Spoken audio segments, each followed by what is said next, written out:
নমস্কার বন্ধুরা, welcome to cricket Bangla. তো বন্ধুরা, চলে এলাম আবারও কলকাতা নাইট রাইডার্সের জন্য গুরুত্বপূর্ণ তথ্য নিয়ে, যেখানে গতকাল বিজয় হাজারে ট্রফির গ্রুপ স্টেজের ম্যাচগুলো শেষ হলো। সেখানে কোন গ্রুপে কারা কারা কোয়ালিফাই করলো, কোন কোন দল কোয়ালিফাই করলো সেটা নিয়ে বলবো, এবং গতকালকের বিজয় হাজারে ট্রফির ম্যাচগুলোতে কলকাতা নাইট রাইডার্সের প্লেয়াররা কেমন পারফরমেন্স করলো সেসব নিয়ে মূলত ভিডিওতে আলোচনা করব। তাই ভিডিওটা খুবই ইন্টারেস্টিং হতে চলেছে তোমাদের জন্য।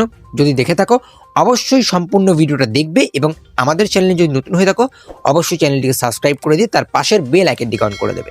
চলো ভিডিওটা শুরু করব। বিজয় হাজারে ট্রফির গ্রুপ স্টেজের ম্যাচগুলো কিন্তু গতকাল শেষ হয়ে গেল, যেখানে গ্রুপ এ থেকে কর্ণাটক এবং মধ্যপ্রদেশ কোয়ালিফাই করলো। গ্রুপ বি থেকে উত্তরপ্রদেশ কোয়ালিফাই করেছে 7টা ম্যাচে 7টা জিতে, এবং গ্রুপ বিতে উত্তরপ্রদেশের সাথে কোয়ালিফাই করেছে বিদার্ভা। গ্রুপ সিতে পাঞ্জাব এবং মুম্বাই কোয়ালিফাই করেছে, এবং গ্রুপ ডিতে দিল্লি আর সৌরাষ্ট্র। তো গতকাল বিজয় হাজারে ট্রফির যে ম্যাচগুলো ছিল সেটা নিয়ে এবার আলোচনা করব, যেখানে বেঙ্গল কালকে কিন্তু ছিটকে গেল। ম্যাচ হেরে বেঙ্গল কিন্তু বিজয় হাজারে ট্রফি টুর্নামেন্ট থেকে বেরিয়ে গেল।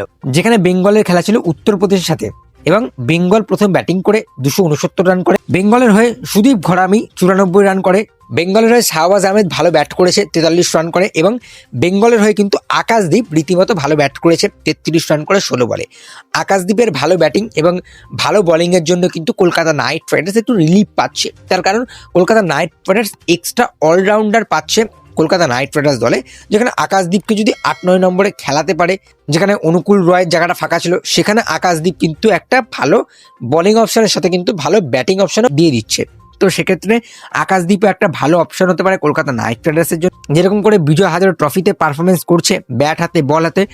আগের ম্যাচটা খারাপ গিয়েছিল বল হাতে, বাট এই ম্যাচে আবার ভালো করেছে, যেখানে 6 ওভারে 27 রান দিয়ে একটা উইকেট তুলে নেয়। বাট উত্তরপ্রদেশ কিন্তু অনায়াসে সেই রানটা চেস করে নেয়, যেখানে উত্তরপ্রদেশের হয়ে কিন্তু আরিয়ান জুয়াল 56 রান করে 65 বলে। ধ্রুব জুরেলের ব্যাটেও কিন্তু রীতিমতো ঝড় উঠছে, এবং ধ্রুব জুরেল কালকেও একটা সেঞ্চুরি উপহার দিল উত্তরপ্রদেশকে, যেখানে 123 রান ছিল 96 বলে।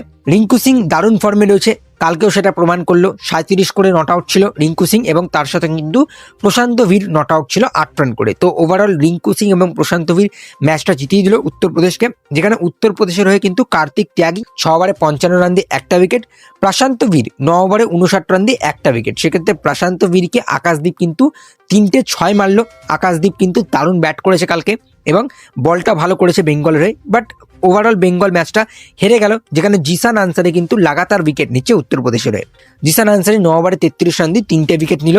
বিপ্রাজ নিগম 7 ওভার 1 বল করে 36 রান দিয়ে 2টো উইকেট তুলে নেয়। এবং রিঙ্কু সিং কিন্তু একটা 6th বোলিং অপশন হতে পারে ভারতীয় দলের জন্য, সেটা প্রমাণ করছে। 7 ওভারে 41 রান দিয়ে একটা উইকেট তুলে নেয়। সেক্ষেত্রে ওভারঅল উত্তরপ্রদেশ কিন্তু অনায়াসে এই ম্যাচটা জিতে নিল, এবং বেঙ্গল কিন্তু ছিটকে গেল বিজয় হাজারে ট্রফির নকআউট ম্যাচগুলো থেকে। তো বেঙ্গলের জন্য এতটুকুই সফর ছিল।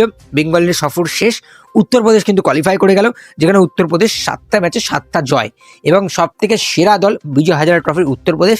ক্যাপ্টেন কে এই দলের? রিঙ্কু সিং, কলকাতা নাইট রাইডার্সের রিঙ্কু সিং এই দলের ক্যাপ্টেন। তো আরো একটা ম্যাচ হয়, যেখানে পাঞ্জাবের সাথে মুম্বাইয়ের ম্যাচ ছিল। দারুণ ম্যাচ হলো। পাঞ্জাব প্রথম ব্যাটিং করে 216 রানে অল আউট হলো। পাঞ্জাবের হয়ে রমনদীপ সিং 72 রান করলো 74 বলে। আলমনপ্রীত সিংও ভালো ব্যাট করলো রমনদীপের সাথে, 57 রান করলো 75 বলে। মুম্বাইয়ের হয়ে কিন্তু শিবম দুবে বেশ ভালো বল করেছে, এবং 6th বোলিং অপশন হয়ে কিন্তু দাঁড়াচ্ছে, যেখানে শিবম দুবে 7 ওভারে 20 রান দিয়ে 2টো উইকেট তুললো। এবং মুম্বাইয়ের হয়ে কিন্তু মুশির খান 9 ওভার 1 বল করে 37 রান দিয়ে 3টে উইকেট তুলে নেয়। মুম্বাই যে প্রথম দিকে চেস করতে নাম, সেখানে সারফরাজ খান একটু ভালো ব্যাট করছিল, 62 রান করে আউট হয়ে যায়, এবং শ্রেয়াস আয়ারের ব্যাটেও একটা ভালো আমরা স্কোর দেখতে পাই। বাট এই ম্যাচের ভিলেন হলো কিন্তু সূর্যকুমার যাদব এবং শিবম দুবে, যেখানে তারা দুজন ভালো ব্যাট করাতেও কিন্তু তারা আবারও আউট হয়ে যায়, যেখানে সূর্যকুমার যাদব 15 রান করে আউট হয়, এবং শিবম দুবে 12 রান করে আউট হয়ে যায়, যার জন্য মুম্বাই মাত্র 1 রানে সেই ম্যাচটা হেরে যায়। তো মুম্বাইয়ের জন্য এই ম্যাচটা খুবই খারাপ গিয়েছে, যেখানে সূর্যকুমার যাদবের ব্যাটে এখনও রান নেই। ডোমেস্টিকে এসেও কিন্তু রান করতে পারছে না। শিবম দুবেও সেরকমভাবে ফ্লপ যায়, যেখানে শিবম দুবে যখন আউট হয়েছিল তখন মুম্বাইয়ের 25 রান মতো বাকি ছিল, তাও কিন্তু মুম্বাই সেই চেষ্টা করতে পারলো না। এবং পাঞ্জাবের হয়ে কিন্তু গুন্নুর ব্রার দারুণ বল করেছে, 10 ওভারে একটা মেডেন দিয়ে 57 রান দিয়ে 4টে উইকেট তুলে নেয়। এবং মুম্বাই ইন্ডিয়ান্স দলের স্পিনার ময়াঙ্ক মার্কান্ডে 5 ওভারে 2টো মেডেন দিয়ে 31 রান দিয়ে 4টে উইকেট তুলে নেয়। সেক্ষেত্রে মুম্বাইকে পাঞ্জাব হারিয়ে দিল, এবং আমরা যেটা বলছিলাম যে মুম্বাই এবং দিল্লির দল ভালো লাগছে, সেটা তখনই ভালো লাগছিল যখন বিরাট কোহলি, রোহিত শর্মা ছিল। বাট তারা যখন দলটাকে ছেড়ে দিল তখন থেকে কিন্তু মুম্বাই আর দিল্লি সেরকমভাবে পারফরমেন্স করতে পারছে না। তো এইবারে নকআউটে কি করবে সেটা দেখার বিষয়, মুম্বাই কেমন করছে, যেখানে মুম্বাই কিন্তু কোয়ালিফাই করে গিয়েছে। আরও একটা ম্যাচ হয় যেখানে মহারাষ্ট্রের সাথে গোয়ার খেলা ছিল। মহারাষ্ট্র হয়ে কিন্তু শুরুটা ভালো হয়নি, প্রথম ব্যাটিং করে কিন্তু মহারাষ্ট্র 249 রান করলো, যেখানে মহারাষ্ট্রের হয়ে হিরো কে হলো চেন্নাই সুপার কিংয়ের ক্যাপ্টেন ঋতুরাজ গায়কোয়াড় 134 রান করলে 131 বলে, এবং তার সঙ্গে কিন্তু ভিকি ওটসওয়াল ভালো ব্যাট করলো, 53 রান করলো 82 বলে। রাজবর্ধন হাঙ্গারকেকারও একটু ভালো ব্যাট করে গেছে, 32 রান করেছে 19 বলে, যার জন্য কিন্তু মহারাষ্ট্র একটা সম্মানজনক স্কোরে পৌঁছাতে পারে 249। গোয়া যখন চেস করতে নামলো, গোয়া কিন্তু একদমই মুখের সামনে এসে ম্যাচটা হেরে যায়, 244 রান করে 9 উইকেট হারিয়ে 50 ওভার তাদের শেষ হয়ে যায়, এবং মাত্র 5 রানে কিন্তু গোয়া এই ম্যাচটা হেরে যায়। যেখানে মহারাষ্ট্রের হয়ে হিরো হয় কে, যেখানে মহারাষ্ট্রের হয়ে হিরো হলেন প্রশান্ত সোলাঙ্কি, কলকাতা নাইট রাইডার্সের স্পিনার প্রশান্ত সোলাঙ্কি। যেখানে কলকাতা নাইট রাইডার্সের স্পিন বোলিং অ্যাটাক যতটা শক্তিশালী, আরও শক্তিশালী করে তুলছে প্রশান্ত সোলাঙ্কি, যেখানে 10 ওভারে একটা মেডেন দিয়ে 56 রান দিয়ে 4টে উইকেট তুলে নিল মহারাষ্ট্রের হয়ে, এবং রাজবর্ধন হাঙ্গারকেকারও 10 ওভারে 53 রান দিয়ে 2টো উইকেট তুলে নিল। তো মহারাষ্ট্রের হয়ে রাজবর্ধন হাঙ্গারকেকার, ঋতুরাজ গায়কোয়াড় এবং প্রশান্ত সোলাঙ্কি কিন্তু মহারাষ্ট্রকে এই ম্যাচটা জিতিয়ে দিল। এবং আরও একটা ম্যাচ হয় যেখানে ত্রিপুরার সাথে ঝাড়খণ্ডের খেলা ছিল। ঝাড়খণ্ড ভালো করছিল, বাট ত্রিপুরা কিন্তু ঝাড়খণ্ডে বাজেভাবে হারালো।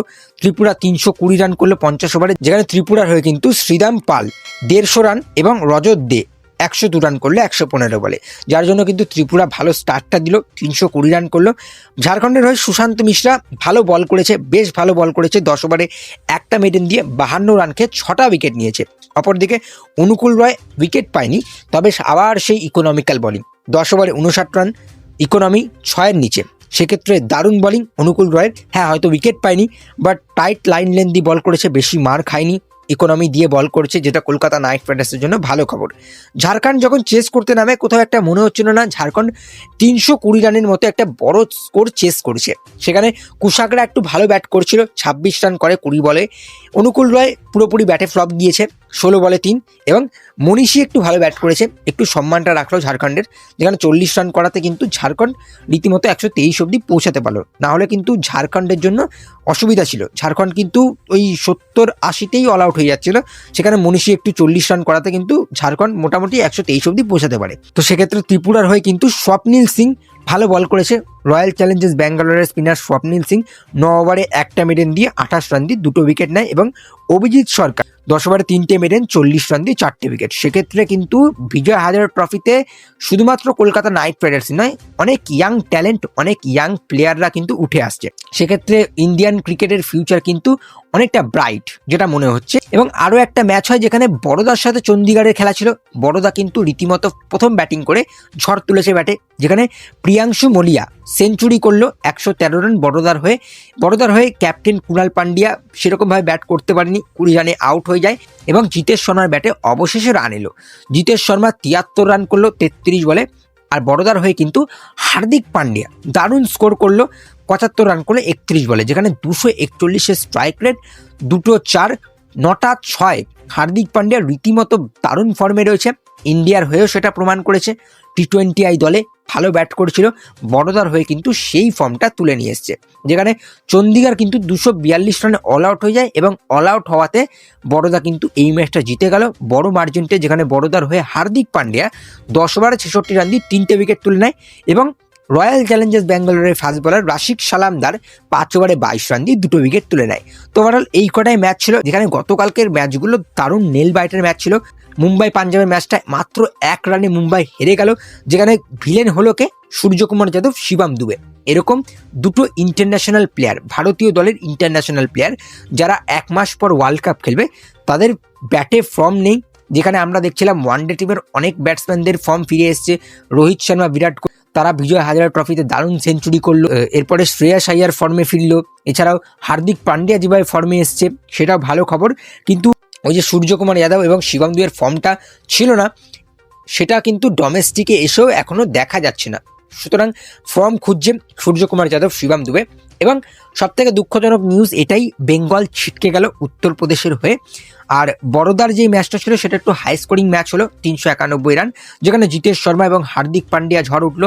জিতেশ শর্মার 221 স্ট্রাইক রেট এবং হার্দিক পান্ডিয়া 241 স্ট্রাইক রেট, যেখানে হার্দিক পান্ডিয়া 31 বলে 75, জিতেশ শর্মা 33 বলে 73। মহারাষ্ট্রের হয়ে আলাদা করে কিছু বলার নেই, ঋতুরাজ গায়কোয়াড়ের ব্যাটে ঝড় উঠলো, ঋতুরাজ গায়কোয়াড় ভালো ব্যাট করলো এবং সেখানে বোলিং করে মহারাষ্ট্রকে জেতালো প্রশান্ত সোলাঙ্কি, 4টে উইকেট।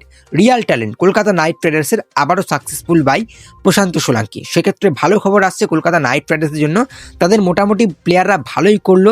এরপরে 11 তারিখ ভারত বনাম নিউজিল্যান্ডের যেই ওয়ানডে সিরিজের শুরু হচ্ছে সেটা নিয়ে অনেক আলোচনা থাকছে আমাদের, সেখানে কীরকম প্লেয়িং 11 হতে পারে, কীরকম স্ট্র্যাটেজি হতে পারে, সেসব নিয়ে আলোচনা করব। আপাতত ভারতীয় দল থেকে একটা খবর উঠে আসছে, তিলক ভার্মা তিনি চোট পায়। তিলক ভার্মার এই মুহূর্তে টেস্টিকুলার সার্জারি হবে এবং তার জন্য কিন্তু তিনি 3টে টি20 ম্যাচ মিস করবে। 3টে টি20 নিউজিল্যান্ডের সাথে তিনি মিস করতে চলেছেন তিলক ভার্মা, এবং তার জায়গায় হয়তো আমরা ঈশান কিষানকে প্রথম একাদশে দেখতে পারবো। তো এতটুকুই আপডেট ছিল। যদি ভালো লাগে অবশ্যই লাইক করে দিও, বেশি বেশি করে শেয়ার করে দিও। আমাদের চ্যানেলে প্রথমবার এলে চ্যানেলটিকে সাবস্ক্রাইব করে দিও, তার পাশের বেল আইকনটি অন করে দিও। তো চলো আজকে আর বেশি কিছু বলবো না, টাটা।